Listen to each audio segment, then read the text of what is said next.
to justify yourself to anybody, because doing that sometimes takes us out of our alignment, because we start feeling like we need their approval. They have to be okay if we're going to work out. So you don't have to tell them what you're doing in order to be able to go do it. You can say, you know what, I'm not available at that time. I love you. I would love to meet with you a different time, but I'm not available at that time, especially if you think they're going to argue with you about it or think that's not important. You don't need their approval. You don't need their opinion. It doesn't matter. But it's just works much better if you're not trying to explain, and that explain is draining. Explain and drain. And you don't want to drain yourself. You want to stay trusting and believing that you're doing the right thing for you, and it's all going to work out. If you're supposed to meet with them and that's supposed to be a thing, they are going to be able to figure it out, and a different time will work.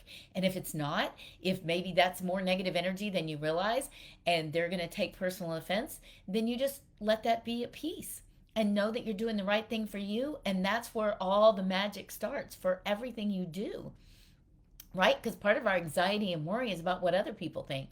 And that's the thing that takes away our power to stay in connection and love. And if I'm anxious and worried about your opinion and you give me a negative opinion, what happens next? Now I'm mad at you.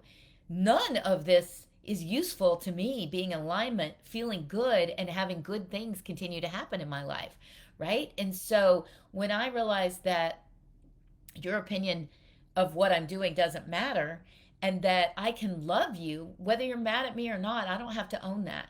Now, if I said to you, if I was very short to you and you're mad at me, I'm still not responsible for your anger, but I am responsible for what I said, so I can reframe that.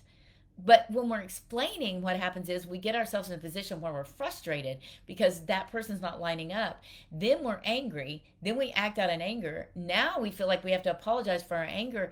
But in all of that, we never acknowledged what was important and mattered to us, and that we matter. And so we feel terrible all the way around, which perpetuates that relationship cycle that doesn't feel good.